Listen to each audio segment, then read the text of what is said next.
Hello Internet, Seth Skorkowski, and today we'll be taking a look at the Cyberpunk Red starter adventure, The Apartment. Published in 2019, it appears in the Cyberpunk Red Jump Starter Kit. Coming in at only 6 pages, the scenario is playable in a single short session and works as a great introduction to the Cyberpunk Red game for both players and for game masters. Players may choose from any of the 6 pre-generated characters to play, and the adventure is customizable as to tailor it for the group's strengths.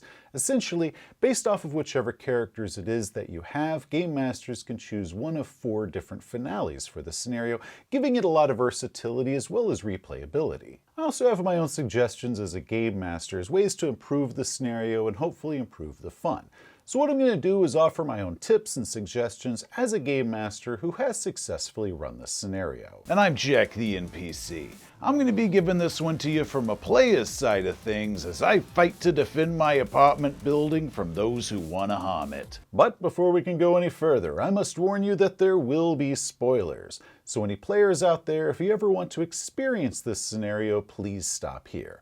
But send your game master this way to see how to run this adventure for you. Okay, game masters, let's get this party started.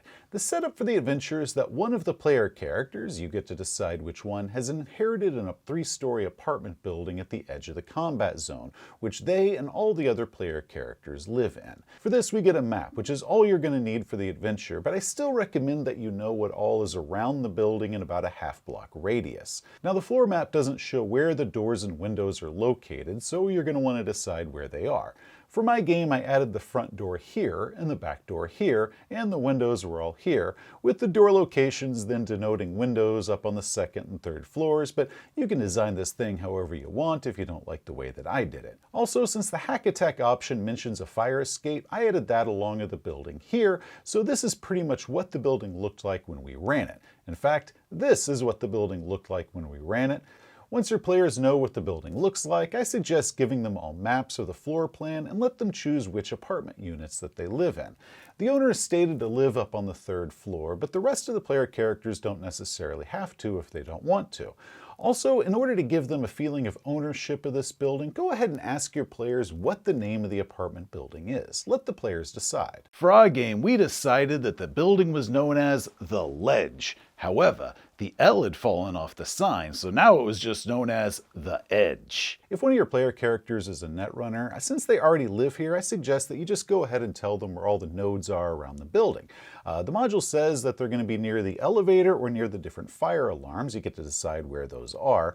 But there's also definitely going to be one that's located up on the roof, just according to what the scenario says. So let the PC know where the nodes are, and that actually might help them decide which apartment unit they want to live in, because they probably want to live in a unit that's near one of these nodes. Once they've all gotten settled in, it's time to introduce the neighbors. While most of the apartments are occupied with essentially nameless residents, a few of these are active NPCs. We get several of these to choose from, but what I did is for each of the player characters' friend that they have on their character sheet, one of those was the NPC resident. And that gives each of these NPCs a bit of a personal feeling, at least for one of the player characters, because this is a significant person in their life. Choose NPCs that complement the different PCs that they're going to be friends with, but there's no need to use all of the NPCs that are offered in the scenario. Otherwise, they might end up outnumbering and overshadowing the actual player characters, which of course the PCs should be the real stars of the show, so don't use any more NPCs than you actually have PCs. Also, NPC friends are great to use as backup characters in case one of your player characters gets killed in the course of the adventure, a trick that we had to use when we played this scenario for ourselves. Once that's all done and the players know where they live, who all the key NPCs are, you are finally ready to begin. The scenario suggests that you maybe open the whole thing with a little bit of a scene of them all interacting with one another. You know, getting to know one another, maybe getting to know all the different characters and the NPCs, and just kind of role-playing for a bit. For this, I added a resident, some old lady that was living down on the 2nd floor. She contacted the player character landlord and complained that there was a group of punks that were hanging around outside the back of the building. They had harassed her when she was trying to get inside, and they were spray painting the back wall of the place. And she asked that the landlord go ahead and take care of these punks out there. The resident NPC Solo that kind of works as security around this place, he is off doing a job or something, so he can't get there right away. So now it's up for the player character to go ahead and do something about this problem out back. For the gangers, I chose the Street Scum characters, one for each player character, led by a single booster. Nothing tough, but enough to get an initial kick of excitement at the beginning of the game. Maybe let the players try performing a face down as a means of diffusing the situation before it becomes combat or anything like that. Hey, you punks, piss off. This is private property. Do not make me come down there. Once that was done and the player characters have a good feel for the place, you're now ready for the scenario to begin. It begins with the player characters noticing or maybe having one of the residents point out to them, so now they notice that some corporate guy is parked out front of the building and he's got two Militech security guards with him that seem to be heavily armed, and this corp guy has some sort of electronic easel set up in front of him and he's taking some photographs of the building. Now, if the player characters go out to investigate this, which hopefully they will, the security guards are going to tell them to back off, and if the player characters continue getting closer, that's when the Militech security guards are going to open fire with their assault rifles, and this can get bloody pretty damn fast. But since my players are all veterans of the previous edition with Cyberpunk 2020, and they knew how devastating an assault rifle could be, they chose not to get any closer to the security guards. One of the PCs snuck around back and kind of came up a little bit behind the corporate guy to get a peek at whatever it was that he was looking at. So he was able to spy on him without this becoming a fight as a means in order for them to get the information that the PCs need. So Game Masters, keep this in mind. There is more than one way for them to get the information that they need. And essentially, if you want to do is reward them for doing things that don't necessarily always lead to a fight.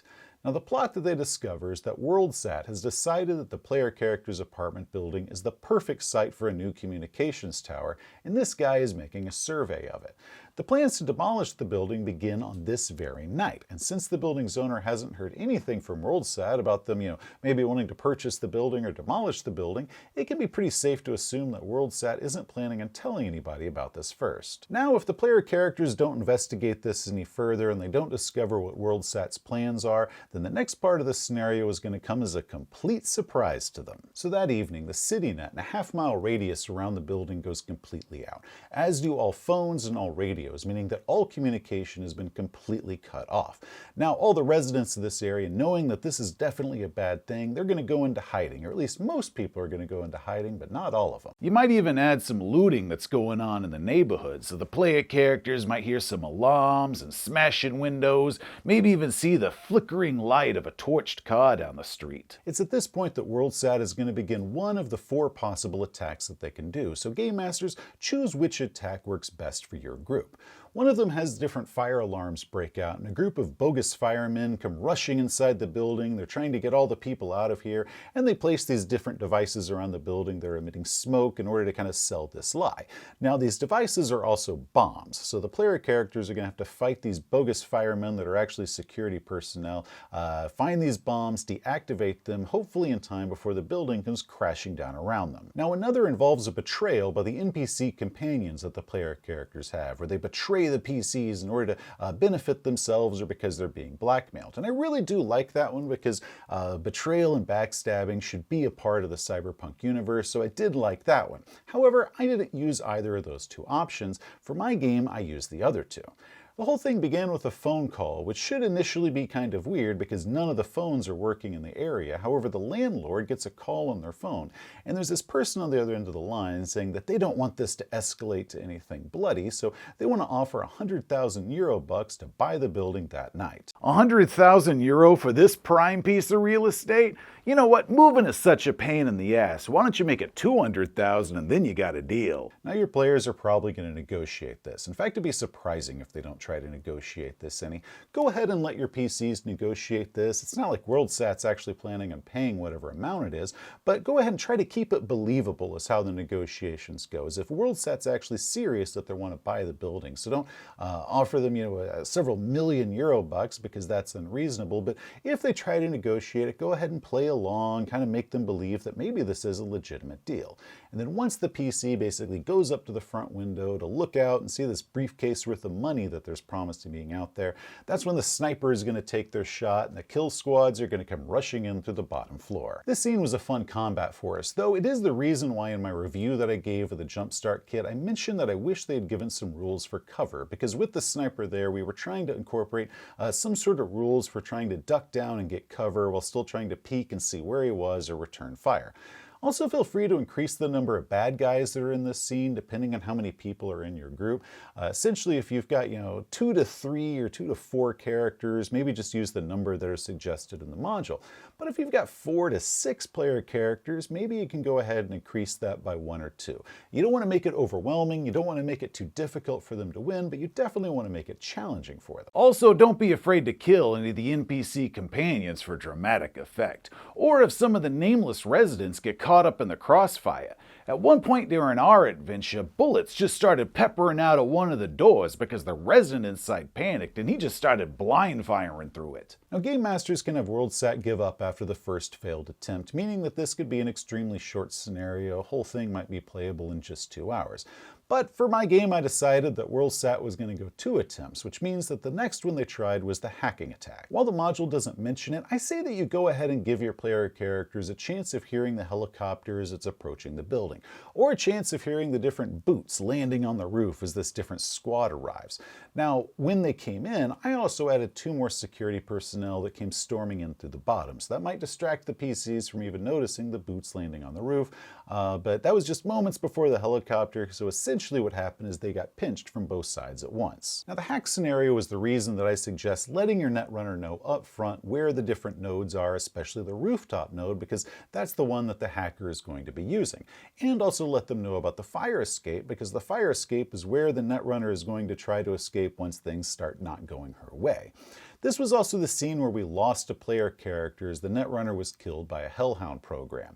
It was at that point the player then assumed the role of their NPC best friend, so that way they could keep playing, keep having fun, and now avenge their fallen player character. Once the PCs have been defeated, or once the Game Masters decided that WorldSat has had enough, that's when the scenario was going to go ahead and end. WorldSat will find a different location to put their communication tower up, hopefully a site that doesn't give them as many problems as this one did.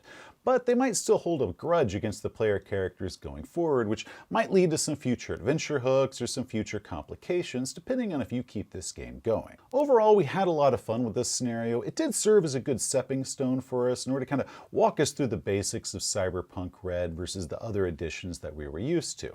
And if you wanted to keep this adventure going, keep these player characters around and get on to their next adventure, the setup of having the player characters have this apartment building works very well for that. Either as adventure hooks as they meet the different residents, and the different residents have different jobs for them, or as they're trying to protect the building from the next corporation or gang that's trying to take the place over, or just serve as a great base of operations that they can come back and return to between their future adventures. Hey, thanks for watching. If you enjoyed the video, please give it a thumbs up. If you want to see some more of our stuff like game reviews and how-tos, just hit that subscribe button.